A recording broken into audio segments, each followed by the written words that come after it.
সে কোন বন্ধু বলো বেশি বিশ্বস্ত, সে কোন বন্ধু বলো বড় বিশ্বস্ত, কার কাছে মন খুলে দেয়া যায়, কার কাছে প্রাণ খুলে দেয়া যায়, হওয়া যায় অতি আশ্বস্ত। তার নাম আহমদ বড় বিশ্বস্ত, ঠিক কিনা? আমার হাবিব আমার সবচেয়ে বিশ্বস্ত, তার উপর বিশ্বাস স্থাপন করা যায়, তার উপর ট্রাস্ট করা যায়, কারণ জীবনে কোনোদিন একটা মিথ্যা কথাও তিনি বলেন, জীবনে কোনোদিন কারো অন্তরে তিনি আঘাত দেন, জীবনে কোনোদিন কারো ক্ষতি করা তো দূরের কথা, ক্ষতির চিন্তাও হৃদয়ে আনেন। তাই মডেল হলে এই লোকটাই হওয়া দরকার, ঠিক কিনা? In the long history of the world there is no instance of magnanimity and forgiveness which was showed by Muhammad sallallahu alayhi wasallam when all of his enemies laid under his feet and he forgave them one and all. পৃথিবীর ইতিহাসে ক্ষমার নজির এরকম কেউ দেখাতে পারে নাই যেটা দেখিয়েছে মুহাম্মদ সাল্লাল্লাহু আলাইহি ওয়াসাল্লাম। তাকে মারার জন্য যারা ষড়যন্ত্র করেছে তাদেরকে পায়ের তলায় পেয়ে তিনি পা দিয়ে পিষে ফেলেন নাই, শেষ করে দেন নাই, তিনি তাদেরকে ক্ষমা করে দিয়েছেন। আল্লাহ রাসূলের একটা পদ্ধতি ছিল, তিনি বদলা নিতেন না, তিনি বদলে দিতেন। আমরা কি বদলা নেব নাকি বদলে দিব? মাদারীপুরের ভাইয়েরা এই কথাটা আস্তে মুখস্থ করে নিয়ে যাবেন। আমরা কখনো বদলা নেই না, আমরা আমাদের আচরণ ভালোবাসা দিয়ে গোটা সমাজকে বদলে দেই, ঠিক কিনা? যুগ জামানা পাল্টে দিতে চাই না অনেকজন, এক মানুষই আনতে পারে জাতির জাগরণ, এক মানুষই বিপদকালে বাঁচায় কাফেলায়, ক্ষুদ্র ডিঙ্গি বাঁচায় জাহাজ অসীম দরিয়ায়। এজন্য সমাজ পরিবর্তনের জন্য হাজার হাজার লোক দরকার নেই, একটা ওমরের দরকার। কয়টা ওমরের দরকার? একটা ওমরই গোটা বিশ্বকে সোজা করে ফেলবে, ঠিক কিনা? এজন্য আল্লাহর হাবিব ছিলেন তেমন একজন মানুষ যিনি গোটা বিশ্বকে সভ্যতা ভালোবাসা দিয়ে আলিঙ্গন করেছেন। ওনাকে মারার জন্য যারা ষড়যন্ত্র করেছে তাদের জন্য তিনি বুক পেতে দিয়েছেন। এজন্য আল্লাহ একটা গাইডলাইন দিলেন আমাদেরকে, বললেন ওয়ামা আতাকুমুর রাসূলু ফাখুযুহু ওয়ামা নাহাকুম আনহু ফান্তাহু। তোমাদের হাবিব যাদেরকে তোমরা ফলো করো, তোমাদের প্রিয় নবী দ্য লাস্ট মেসেঞ্জার মুহাম্মদ সাল্লাল্লাহু আলাইহি ওয়াসাল্লাম, তিনি হচ্ছেন তোমাদের মডেল। তাই তিনি যা নিয়ে এসেছেন সেটা ধরো, আর তিনি যা নিষেধ করেছেন সেটা ছাড়ো। কথাটা কার? আমি প্রশ্ন করি, আপনারা উত্তর দেন। আল্লাহর হাবিব যা নিয়ে এসেছেন সেটা ধরো, সেটা কি? আর তিনি যা নিষেধ করেছেন সেটা ছাড়ো। Whatever he brings with take it, whatever he forbids abstain from it. যা তিনি নিয়ে এসেছেন ধরো, যা তিনি নিষেধ করেছেন ছাড়ো। তিনি আমাদের মডেল। তার ভালোবাসা যদি অন্তরে থাকে, আমাদের ভালোবাসবে কে? তাকে যদি অনুসরণ করি, আল্লাহর ভালোবাসা আমাদের জন্য আছে না নাই? আল্লাহকে যে পাইতে চায়, হযরতকে ভালোবেসে, আরশ কুরসি লৌহ কালাম না চাইতে পেয়েছে সে, ঠিক কিনা? রসুল নামে রশি ধরে যেতে হবে আল্লাহর ঘরে। নদী তরঙ্গে যে পড়েছে ভাই দরিয়াতে সে আপনি মেশে, হযরতের অনুসরণে আরশ কুরসি লৌহ কালাম না চাইতে পেয়েছে সে, ঠিক কিনা? আল্লাহর হাবিবের অনুসরণ করলে আরশ কুরসি লৌহ কালাম সব আপনার হয়ে যাবে। এজন্য আমরা যাকে অনুসরণ করব তার নাম মুহাম্মদ, তার নাম মুহাম্মদ সাল্লাল্লাহু আলাইহি ওয়াসাল্লাম। এই আমাদের মডেল যিনি, আমাদের প্রিয় হাবিব যিনি, তার ব্যাপারে আমাদের স্বচ্ছ, সুন্দর, পরিচ্ছন্ন এবং ক্লিয়ার ধারণা এবং আকীদা বিশ্বাস থাকার দরকার আছে না নাই? শুনছেন? আপনারাও আপনাদের ছেলে মেয়েদেরকে শিখাইয়া দেন, বাবা who is your super hero, who is your model? তুমি কি জানো তোমার মডেল কে? তোমার সুপার হিরো কে? তোমার প্রিয় নবী কে? বাচ্চাদেরকে এই গল্পগুলো শোনাবেন। বাচ্চাদেরকে এখন থেকে বিষ্ণু ইসলামের ফ্যান বানাই দিতে হবে, আল্লাহর হাবিবের ফলোয়ার বানাই দিতে হবে, যাতে করে পাহাড় সহ কোনো বাধা বিপত্তি আসলেও বিশ্বনবীর ভালোবাসার ব্যাপারে আমাদের প্রজন্ম এক বিন্দুও ছাড় দেয় না। চিল্লা এখন ঠিক কিনা? তিনি শেষ রাসূল, তারপরে কোনো রাসূল আছে?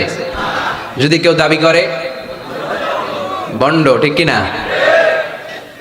এরকম অনেক ভণ্ড পৃথিবীতে খুঁজে পাওয়া যায়। আল্লাহর হাবিবের জামানাতে মুসাইলামাতুল কাযযাব নামে এক ভণ্ড এসে দাবি করেছে, মুহাম্মদ নবী তুমি একা না, আমিও নবী। নাউজুবিল্লাহ পড়েন। তোমার অর্ধেক আমার অর্ধেক, আমার অর্ধেক নবুয়তি আমারে বুঝায় দাও। বিষ্ণু বললেন, তুই তো বড় ভণ্ড, তুই শুধু মুসাইলামা না, আজ থেকে তুই মুসাইলামাতুল কাযযাব, মিথ্যাবাদী মুসাইলামা। সে বিশ্বনবীকে কপি করতো। আমার হাবিব যা যা করতেন এই বেয়াদবটা তাই তাই করতো। বিষ্ণু ঈসা ইসলাম ছোট বাচ্চাদের মাথায় হাত বুলিয়ে দিলে বাচ্চাদের মাথায় চুল গজাতো, চুল বড় হয়ে যেত। সেও তার এলাকার বাচ্চাদের মাথায় হাত বুলাইয়ে দিলে চুল উঠাতে দূরের কথা, বাচ্চাগুলো আজীবন টাক মাথা থাকতো। কপি করে বেশি একটা সুবিধা করতে পারে নাই।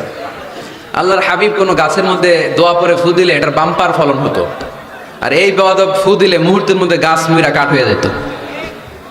লোনা পানির কুয়াতে বিশ্বনবী কুলি করে ফেললে এটা মিঠা পানির কুয়া হয়ে যেত, আর এই বেয়াদবটা মিঠা পানির মধ্যে কুলি ফালাইলে এটা লোনা পানি হয়ে যেত। বেয়াদবি।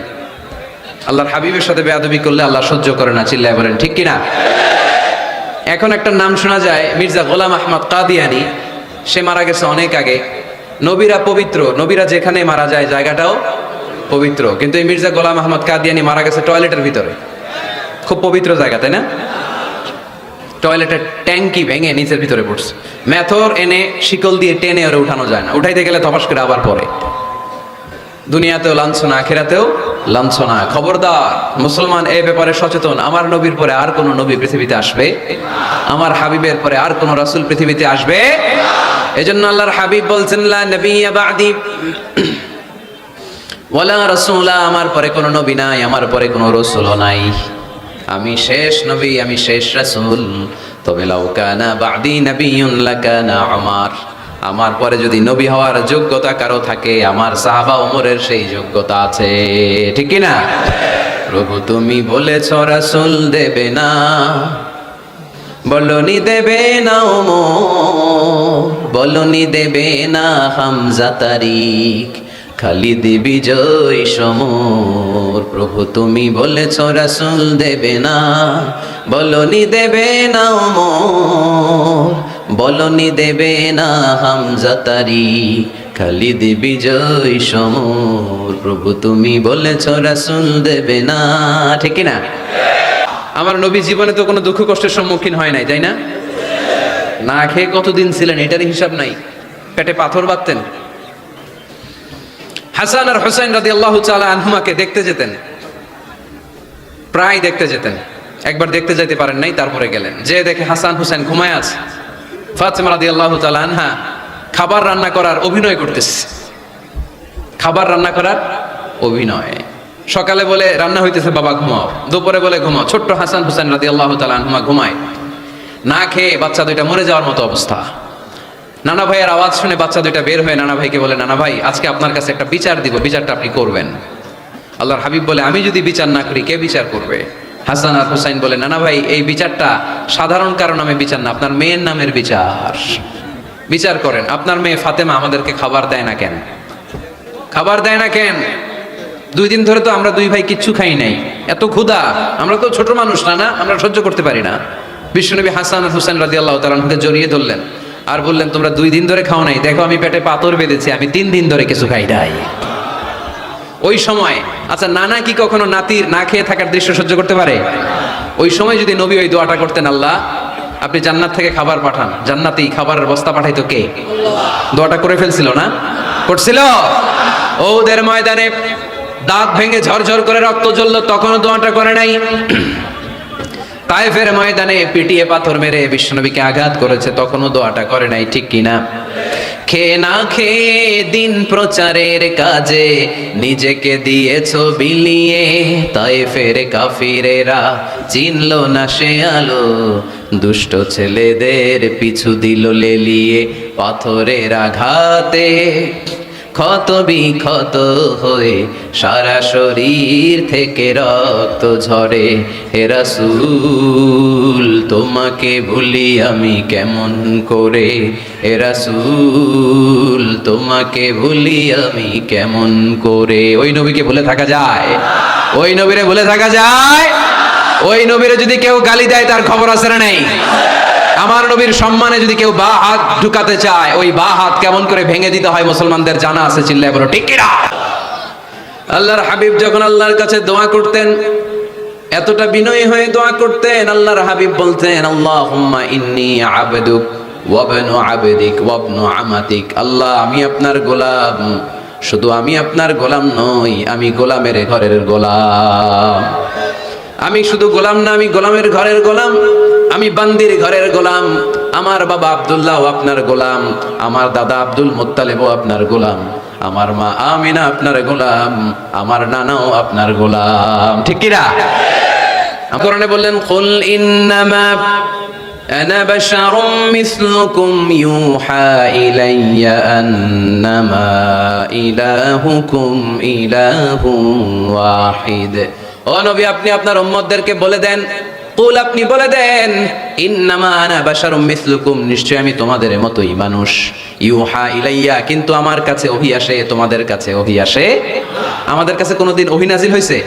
বিশ্বনবীর কাছে ওহী নাজিল হয়েছে। ওহী হচ্ছে গায়েবের বিষয়, যেটা আল্লাহ জানেন। যতটুকু আল্লাহ তাআলা গায়েব বিশ্বনবীকে জানানোর ইচ্ছা করেছেন ততটুকু জানিয়েছেন। ঠিক কি না? এখানে এই বিশ্বনবীর আর আমার আর আপনার মধ্যে পার্থক্য। তিনি মানুষ, কিন্তু সাধারণ মানুষ নন। তিনি সাইয়্যিদু হুলদি আদম, আদম আলাইহিস সালামের যত সন্তান পৃথিবীতে এসেছে সবার মধ্যে তিনি শ্রেষ্ঠ। শ্রেষ্ঠত্বের মানদণ্ডে ওনার কাছাকাছিও কেউ যেতে পারবে? আমার হাবিবের মতো সুন্দর মানুষ পৃথিবীতে কেউ ছিল? অনেকেই একটা ভুল ধারণা রাখেন আর বলেন নবীদের মধ্যে সবচেয়ে সুন্দর নাকি ছিল ইউসুফ আলাইহিস সালাম। এটা ঠিক, উনি অনেক সুন্দর, কিন্তু আমার নবীর চাইতে বেশি সুন্দর না। আল্লাহর হাবিব বলতেন, আনা মালিহুন ওয়া আখি ইউসুফ সাবিহুন, আমি হচ্ছি লাবণ্যময় সুন্দর, আর আমার ভাই ইউসুফ হচ্ছে সাদা সুন্দর। একদিকে লাবণ্যময় সুন্দর, আরেকদিকে সাদা সুন্দর, কোনটার দাম বেশি? লাবণ্যময় সুন্দরের দাম বেশি। ইউসুফ আলাইহিস সালামের চেহারার সৌন্দর্য দেখে মিশরের নারীরা লেবু কাটতে কাটতে আঙ্গুলও কেটে ফেলছিল। এত সুন্দর ইউসুফ নবীর চেহারা, লেবু কাটতে কাটতে লেবু কাটা শেষ, ছুরি আর থামে নাই, এরপরে আঙ্গুল কাটাও শেষ। কোরআন সাক্ষী, আল্লাহর কোরআন বলে, ওয়াকাত্তা'না আইদিয়াহুন্না। আম্মা জান আয়েশা রাদিয়াল্লাহু তাআলা আনহা যখন এই ঘটনা শুনলেন, তিনি মিশরের নারীদেরকে ডেকে বললেন, ও মিশরের নারীরা, তোমরা ইউসুফ নবীর চেহারা দেখে লেবু কাটতে যে আঙ্গুল কেটে ফেলেছো, ওই জায়গায় ইউসুফ নবী না হয়ে যদি আমার স্বামী বিশ্বনবী মুহাম্মদ সাল্লাল্লাহু আলাইহি ওয়াসাল্লাম হতো, তাহলে লেবু কাটতে যে তোমরা আঙ্গুল নয় কলিজাটা কেটে খান খান করে দিতা। চাঁদের চেয়ে সুন্দর তুমি নবী আমার কামলিওয়ালা, দু জাহানের বাদশা তুমি প্যারা নবী সাল্লে আলা, দু জাহানের বাদশা তুমি প্যারা নবী সাল্লে আলা, চাঁদের চেয়ে সুন্দর তুমি নবী আমার কামলিওয়ালা। সুবহানাল্লাহ পড়েন। তুলনাহীন, অতুলনীয়, ইউনিক, আনপ্যারালাল, মহামানব, অসাধারণ মানুষ। বিমা রাহমাতিম মিনাল্লাহি লিনতা লাহুম ওয়ালাউ কুনতা ফাযযান গালিযাল কলবি লানফাদ্দু মিন হাওলিক। নবী আমার রহমতে আপনি কোমল হৃদয়ের মানুষ হয়েছেন। আপনি যদি কোমল হৃদয়ের অধিকারী না হতেন, লোকেরা আপনার পিছে এরকম ঘুরঘুর করতো না। সুবহানাল্লাহ। যারাই কোমল হৃদয়ের অধিকারী, যারাই বিনয়ী, যারাই ভদ্র, দেখবেন মানুষ মৌমাছির পোকার মতো তার পিছনে ঘুরঘুর করে, আছে না নাই? ওই যে ভদ্রতা, মান তাওয়াদা লিল্লাহি ইল্লা রাফাআহুল্লাহ, এটা দুনিয়ার নিয়ম, এটা মুখস্থ রাখবেন, জীবনে কাজে লাগাবেন। সবসময় নিচু হইতে চাইবেন, ছোট হইতে চাইবেন। আপনি ছোট হইতে চাইলে আল্লাহ টাইনা উপরে উঠাবে। আল্লাহ বললেন, ওয়ামা আল্লামনাহু আশ-শি'রা ওয়ামা ইয়ানবাগী লাহু ইন হুয়া ইল্লা যিকরুন ওয়া কুরআনুম মুবিন। এগুলা কবিতা নয়। মুহাম্মদ কখনো কবিতা শিখে না, কবিতা শিখানো তার পক্ষে সম্ভব না, তার জন্য এটা শোভনীয় নয়। মুহাম্মদের কাছে যা নাজিল হয় এটা হলো সুস্পষ্ট কোরআন, এটা হলো হেদায়েতের বাণী। ঠিক কি না? তারা আবার গালি দিল, তাহলে তুমি গণক। আল্লাহ বললেন, ওয়ালা বিকাউলি কাহিন কালিলাম মা তাযাক্কারুন, এটা গণনা নয়। তারা গালি দিল পাগল। আল্লাহ বললেন, ওমা সাহিবুকুম বিমাজনুন, উনি পাগল নন। সবাই বলল, তাহলে তোমার একটা ছেলেও বাইচা থাকে না কেন? 4 মেয়ে বাইচা আছে, ছেলেগুলো মরে কেন? ছেলে মরে গেলে তুমি নির্বংশ, লেস কাটা মুহাম্মদ, তোমার দিন শেষ। নাউজুবিল্লাহ পড়বেন না? তোমার মৃত্যুর পরই কেউ আর তোমার নাম নেয়ার মতো থাকবে না। তুমি আবতার। তুমি কি? আরো জোরে, তুমি কি? আরো জোরে বলতে হবে, তুমি কি? আবতার মানে লেস কাটা, নির্বংশ। আল্লাহ আয়াত নাজিল করলেন, ইন্না শানিআকা হুয়াল আবতার। নবী হে, আপনি লেস কাটা, নির্বংশ নন। আপনারা যে গালি দেয় ওদেরকে আমি করে দেব নির্বংশ। চিল্লায় বলেন ঠিক কি না? যতদিন পৃথিবীতে সূর্য উঠবে, এই পৃথিবীতে যতদিন সূর্য ডুববে, ততদিন আপনার নাম থাকবে।